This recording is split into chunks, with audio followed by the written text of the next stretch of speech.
In a vast, shimmering sea lived a swift and silver fish, named Skimmer on the breeze, known for his quick, darting wish.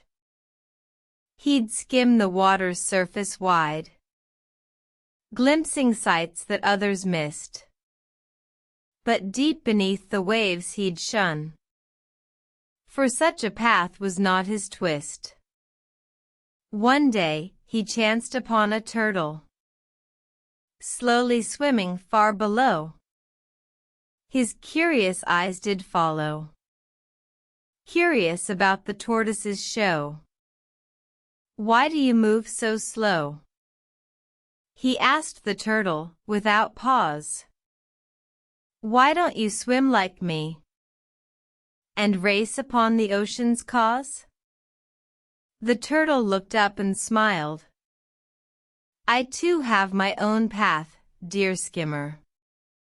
Though I may not skim the seas, I explore the depths that you shimmer." Skimmer then saw something strange, a pearl hidden on the sea floor.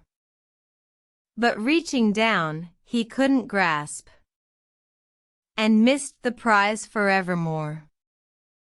The turtle swam down, with ease, and picked up the pearl with grace.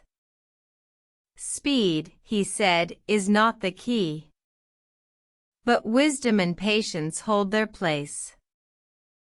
From that day forth, Skimmer learned that speed could lead to loss, while wisdom and patience could bring untold success in toss. Moral of the tale is clear. Move swiftly, but with mind, for haste can lead you astray, while wisdom guides from behind.